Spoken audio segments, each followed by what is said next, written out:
Paraati on niin sanotusti lusittu. Katsotaan muutama asia tästä niin kuin ajankohtaisesta tilanteesta. Nyt kun sä katsot taaksepäin tätä sotaa, niin mitkä on sellaisia asioita mielestäsi tässä Ukrainan sodassa, mistä ei puhuta tai mistä on ollut hyvin vähän tietoa, jotka kiinnostavat teitä sotilaita? Esimerkiksi ukrainalaisten tappiot ja ukrainalaisten ehkä niin kuin epäonnistumiset, joista he voivat oppia tässä kesän aikana. Mitä niistä tiedetään? No, se on tässä, niin tämä sodan sumu vaikuttaa tiukasti ja ukrainalaiset tosiaan operaatioturvallisuuden takia pitänyt aika tiukasti salassa sen omat tappionsa ja niistä alun taistelujenkaan kulusta on kauheasti selkeitä kuvaa, mutta mitä ilmeisimmin heillä kyllä, varsinkin siellä etelässä, niin tuli paha epäonnistuminen, että kun sieltä Krimiltä lähti joukot vyörymään, niin siellä ei ollut mitään puolustusvalmistelua tehty. Joukko ei ollut alueella, ei ollut sulutusvalmisteluita ja suluttamista tehty, jolloin sai vapaasti ajaa. Ne taisi olla vähän yli vuorokaudessa, oli kärki Hersonissa 100 kilometriä edettyään.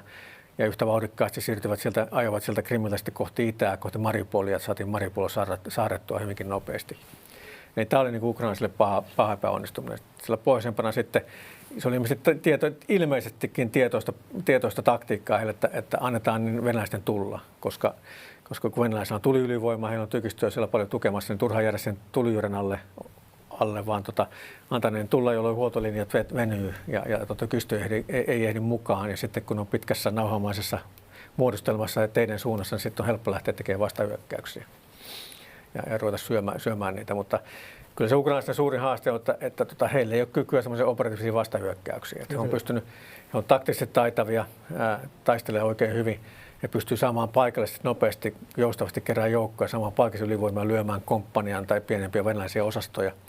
Mutta se, että saataisiin niin 3-4 prikaatin joukko, jolla voitaisiin hyökätä, saartaa isompi joukko venäläisiä joukkoja ja tuhota ne, semmoisen ei ole päästy. Ja nyt varsinkin kun sota on tällä hetkellä siirtynyt kulutussotavaiheeseen, siellä Donbassissa venäläiset pyrkii keskittämään voimaa ja takomaan sillä tykistöllä kuluttamaan ukrainalaisia.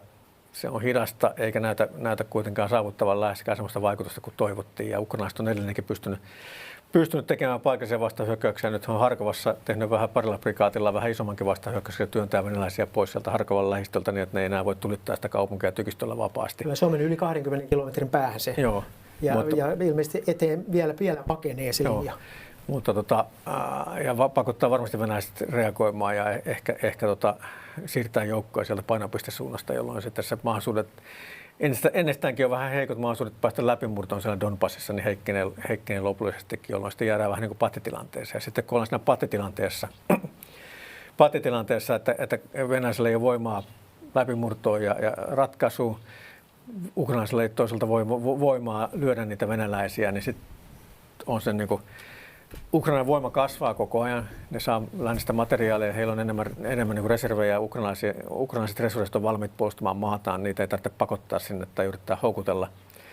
Mutta että tämä suuri organisaatio on niin iso joukko, niin kuin sanottu, useita prikaateja, joilla voitaisiin tehdä semmoisia isompia operatiivisia vastahyökkäyksiä, että saataisiin ajettua ne venäläiset pois sieltä vallatuilta alueilta. Se olisi niin kuin tärkeää, koska jos tässä ei onnistuta, ei venäläiset sieltä vapaaehtoisesti lähde. Kyllä.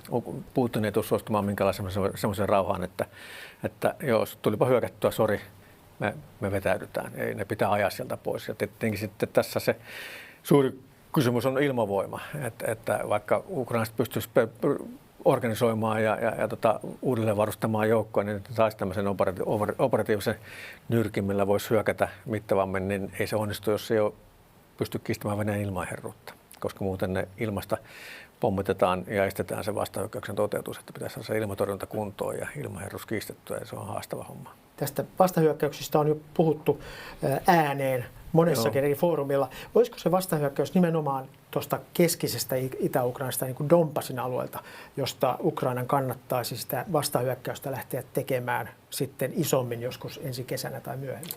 No sehän riippuu ihan täysin siitä, että mikä on venäläisten joukkojen tilanne ja ryhmitys, että mistä sulla on niinku semmoinen sauma, että sä pystyisit lyömään ne takaisin ja saavuttaa alueet. Mä luulisin kuitenkin, että Uskon kuitenkin, että Ukrainassa ehkä se just eteläinen rantamaa olisi tärkeämpi saada haltuun, koska se kuitenkin puolet heidän kaupastaan ennen sotaa meni meritse.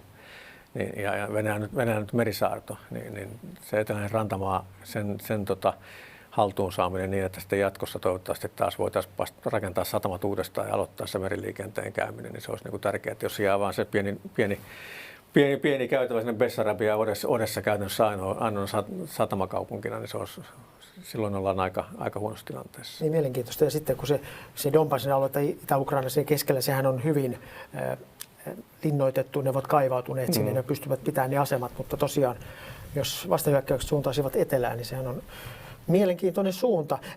Vielä tästä kesästä. Nyt puhuttiin yhdessä vaiheessa, että oli silloin kun hyökkäys alkoi, oli vähän niin kuin talvi, siellä oli karua. Nyt on alkanut kevät, tulee vihreätä.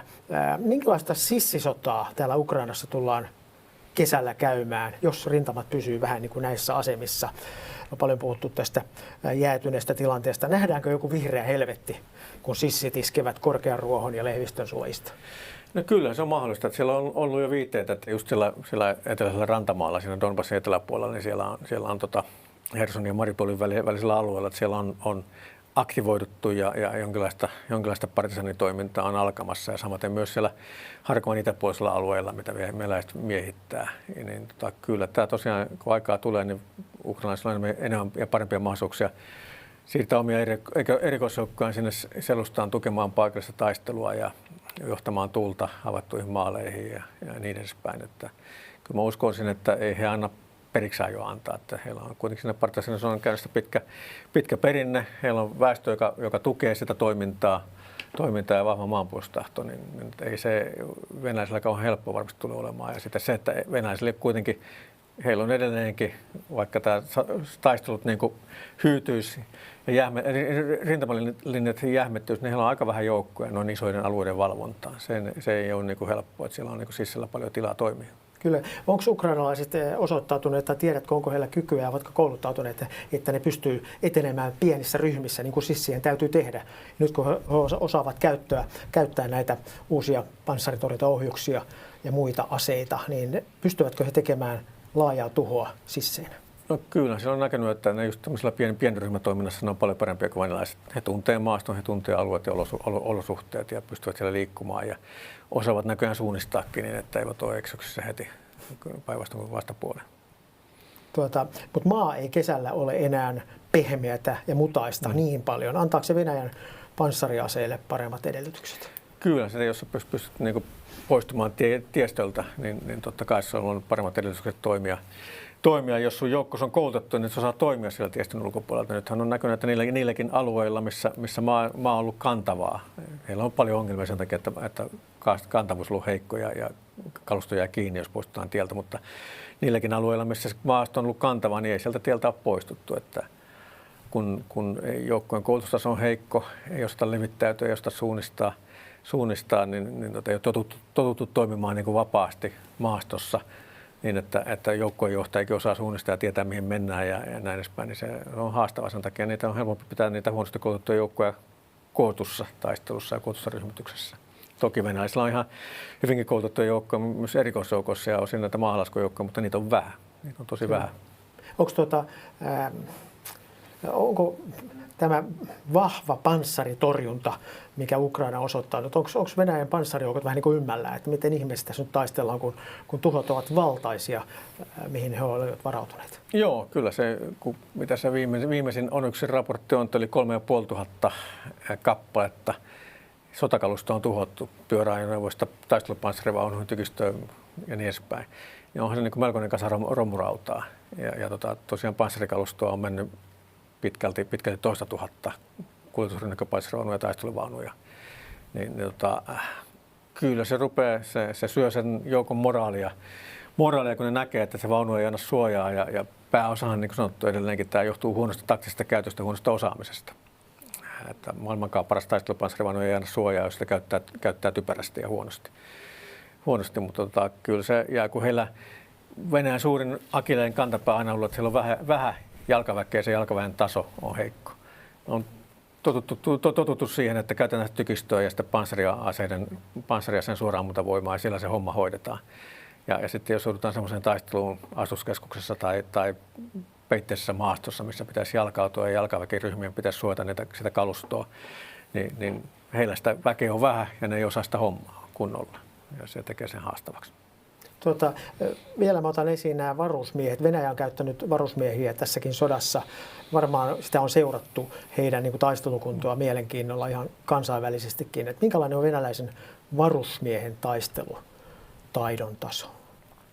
No ne havainnot, mitkä on, niin ei se kyllä kauhean mairittelevaa. Että Venäjähän on pyrkinyt kehittämään sitä koulutustaan ja nimenomaan apinoimaan länsimaista koulutusta ja koulutusvälineistöä ja jälleen kerran. Ja he muun muassa Saksasta osti tämmöisen ison simulaattorikeskuksen, missä voitaisiin jopa prikaatin kokoisia joukkoja kouluttaa ja pyörittää jälleen kopioiden niin länsimaisia malleja. Mutta kun se kulttuurin luominen kestää niin kuin vuosikausia, jopa vuosikymmeniä ja sitä koulutuskulttuuria ja se toimintakulttuuri on niin erilainen, sitä neuvostoperinnettä, eikä näytä, että he olisivat niin kauheasti päässyt eteenpäin siinä, että osattaisiin. Ensinnäkään ei kohdella niitä varusmiehiä hyvin, siis siellähän se simputtaminen ja kiusaaminen on valtava ongelma ja kymmeniä, ellei satoja varusmiehiä vuosittain, niin tekee itsemurhan tai tulee tapetuksi vanhempien varusmiesten ja henkilökunnan toimesta, joka toisaalta heikentää mahdollisuuksia saada niitä reserviläisiä sitten riviin, kun ne tietää, että miten siellä miehistöä kohdellaan. Niin ei ole sitä motivoida kouluttaa heitä tekemään itsenäisiä hommia, vaan se on semmoista passin actsiä, että pari yksinkertaista temppua ja sitten vaan tuonne tuleen. Ei. Heillä on kuitenkin aika pitkä se varusmieskoulutus ja esimerkiksi suomalaisilla varusmiehillä se on paljon lyhyempi. Voitko sä verrata venäläistä varusmiestä suomalaiseen, heidän taistelukelpoisuutta? Mä väitän, että suomalainen varusmies on taidollisesti aivan eri planeetalta. Että se kuitenkin se pääosa siitä koulutuksesta meillä on niin kuin aika pyritään käyttämään tehokkaasti hyväksi. Kyllä. Ja venäläiset käyttää paljon sulkeisjärjestyksiä ja huoltotöihin ja milloin mihinkin. Ja ne harjoitukset, mihin mennään, niin ei ole semmoista tehokasta taistelukoulutusta. Meillä pyritään siihen aina, että ne viimeiset kuukaudet harjoitellaan sitä sodan kokoonpanossa kaksipuolisia taistelua ja paljon simulaattorin tukemana, että se olisi mahdollisimman realistista. Se on realistinen vastustaja, se ei ole mitään niin päästinäksiä, vaan sä joudut soveltamaan niitä taitoja. Ja jokainen johtaja ja yksittäinen taistelija joutuu miettimään, mitä ne tekee. Venäläisillä ei ole tämmöistä, se on hyvin kaamamaista se koulutus, heidän ampumataitonsa on heikko. Kaikki mitä mä oon nähnyt, niin heidän niin vaunumiehistön ampumataito kuin yksittäisen taistelijan ampumataito on heikko, niin kyllä meidän koulutus on paljon parempi. Kyllä, ja sitten vielä mainitsit tämän simputtamisen, tämmöinen esimiesten kunnioitus ja siinä mielessä sen niin kuin oman paikkansa pitäminen taistelussa. Joo, niin meillä, on vähän hienompaa. Joo, että meillä niin kuin paljon on satsattu viimeiset vuodet siitä, että sitä ryhmähenkeä, se joukkuehenkeä, että tässä ollaan niin kuin yhtä tiimiä ja jos ei minkään muun takia, niin kavereiden takia tätä hommaa tehdään. Ja sen, ainakin katsoo näitä kyselyitä, mitä varusmiespalveluksen loppuaikana kysytään varusmieltä sitä mehengestä ja ryhmähengestä ja muusta vastaavasta, niin siinä on niin onnistuttu. Ja se on niin tosi tärkeää sitten, koska samassa kokoonpanossa sitten kutsutaan reservistä riviin ja sä tunnet sen porukan ja sä tunnet olevasi yhtä sen porukan kanssa sen sijaan, että sä katselet, että tuossa se mulkvisti, joka mua koko ajan pieksee niin nyt päsmäröittee, niin siinä ei se kiinnostu välttämättä lähteä tulemaan semmoisen kanssa, jota ei arvosta ja joka on sua kiusannut. Mielenkiintoista. Sitten vielä kysymys, kun on todettu, että Ukrainan rintamalla on paljon, Ukrainan puolella on paljon reserviläisiä. Ja mikä tekee sitten 3-, 4-, 50-vuotiaasta ukrainalaista sotilasta erinomaisen tai paljon paremman kuin hänen venäläinen vastustajansa? Mä sanoisin, että siinä on monta tekijää. Yksi on tietenkin se, että heillä on jotain puolustamisen arvoista. Että Ukraina, vaikka heillä on totta kai haasteita korruptiossa ja kaikessa muussa vastaan, mutta se on kuitenkin demokraattinen maa, jossa valta vaihtuu, kun ihmiset menee ja äänestää. Ja se, että presidentti Poroshenko hävisi vaalit Zelensnillä, niin se oli niin kuin merkittävä askel. Hän myönsi sen, että hävisin vaalit ja siirryn syrjään. Että tämä rauhanomainen vallansiirto, mikä on niin demokraattisen maan tunnusmerkki, niin se toimii. Ja vaikka bruttokansantuotteessa Venäjä on korkeammalla kuin Ukraina, mutta sitten kun nämä tuloerot on paljon erilaiset. Että Venäjällä tuloerot on ehkä suurimpia maailmassa, tai ainakin hyvin lähellä sitä, että Ukrainassa on paljon tasaisemmat. Niin ihmisillä on niin kuin parempi elintaso. Niin heillä on jotain, mitä puolustaa. Sitten 8 vuoden kokemus. Että siellä on silloin kun satoja tuhansia reserviläisiä, veteraaneja, jotka on taistellut siellä rintamalla, saanut siellä sotakokemusta. Sitten he on saanut koulutuksessa paljon apua. He on niin kuin, totta kai siellä nähnyt, että tämmöinen pienryhmätaktiikka ja taktinen taitavuus niin on eduksi asioissa kun taistelet niin ylivoimaista vihollista vastaan. Sitten he on saanut lännestä paljon koulutusapua ja sitten tosiaan he taistelee olemassaolostaan. Ukraina taistelee olemassaolostaan. He tietää, jos Putin saa tahtonsa läpi, niin Ukraina lakkaa olemasta itsenäinen valtio. Ja kun tietää, miten Venäjällä vapaukselle on käynyt, niin kukaan ei halua, kun sitä vapautta saanut vain maista, niin kukaan ei halua lähteä orjaksi enää. Ja kaikki nämä yhdessä tekee siitä paljon motivoituneemman ja taitavamman ja vaarallisemman vastustajan. Tämmöinen niin kuin, aikaisemminkin mainittu hengenvoittomateriasta toimii modernissakin tilanteessa. Joo, Napoleon taisi aikanaan sanoa, että hengensuhde materia on tosiaan 3 suhde yhteen. Ja sekin, että nämä kaikki väkivaltaisuudet ja ryöstelyt ja sotarikokset, mitä venäläiset on tehnyt, niin sehän vain entisestään lisää sitä taistelutahtoa.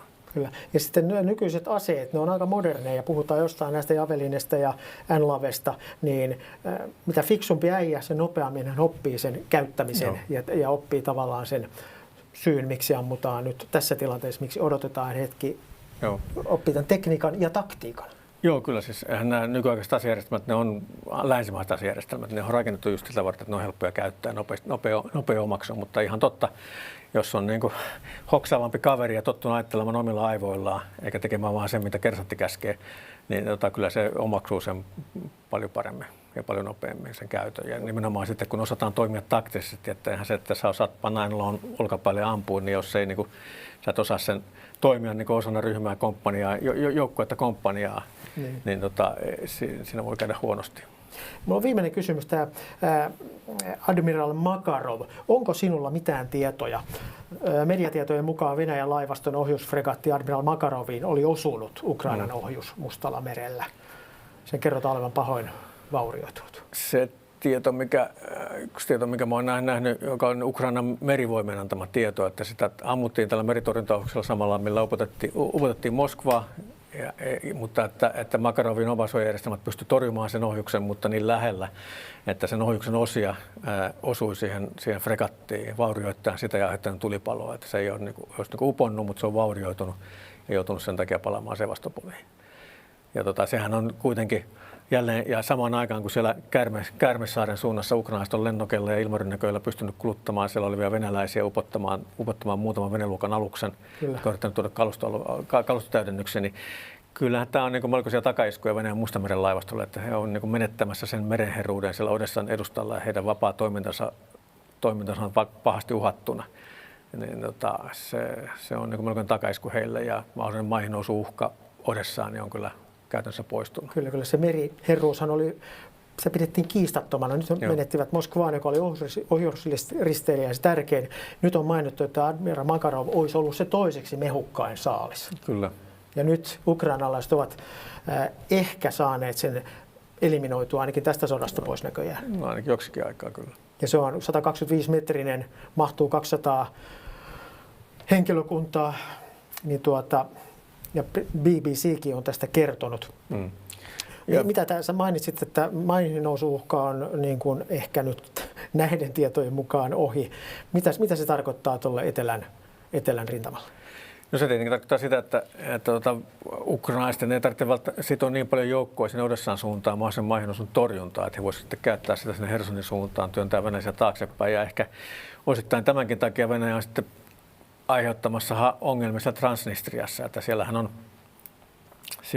on tämmöisiä force flag-operaatioita tehty, eli on tapahtunut iskuja Transnistrian turvallisuusviranomaisia ja infraa vastaan, ja niistä syytetään ukrainalaisia, että ukrainalaiset nyt on suunnittelemassa jotain hyökkäystä Transnistriaa, jolloin venäläisillä on noin eräiden tietojen mukaan noin 1500 rauhanturvasotilasta, pari pataljoonaa ja pieni johto-osa, että ne olisi jo pitkään aikaa sitten on nostettu korkeampaan valmiuteen, mutta nyt ne Transnistrian omat joukot, neillä on niin kuin armeijakunta, joku 6-8 tuhatta taistelijaa ja jonkin verran vaunukalustoa, joiden taistelukunnosta ja arvosta nyt ei ole kauhean korkeata käsitystä, mutta nekin oltaisiin nyt nostettu korkeampaan valmiuteen ja että venäläiset evakuoisivat sotilaiden perheitä pois alueelta ja annetaan niin kuin viitteitä, että täältä voitaisiin ruveta hyökkäämään Odessan suuntaan ja sitoon ukrainaisia joukkoja. Mä uskoisin, että se olisi aika huono idea venäläisiltä. Ukrainaisilla on kuitenkin useampi prikaatilla alueella ja niin kuin on nähty, että ne on aika osaavia tässä hommassa, että jälleen kerran ne Transnistrian joukot on huonosti koulutettuja ja huonosti motivoituneita hyökkäämään Ukrainaa vastaan. Ne venäläiset joukot siellä, niin niidenkin moraalissa kulmaa neukkausti kehumista. Niin siinä tulisi taas todennäköisesti yksi takaisku, mutta todennäköisesti sitä tilannetta elätetään siellä ja yritetään pitää sitä uhkaa yllä, että sidottaisiin ukrainalaisia joukkoja sinne Transnistrian suuntaan. Siellähän on ollut huhuja, että Venäjä jopa pyrkisi Moldovan valtaamiseen ja muuta vastaavaa. Mä en ihan tähän jaksa uskoa, että mistä ne repisi joukot sinne ja taas uuden eurooppalaisen valtion kimppuun hyökkääminen ei se nyt ainakaan vähentäisi niitä pakotteita.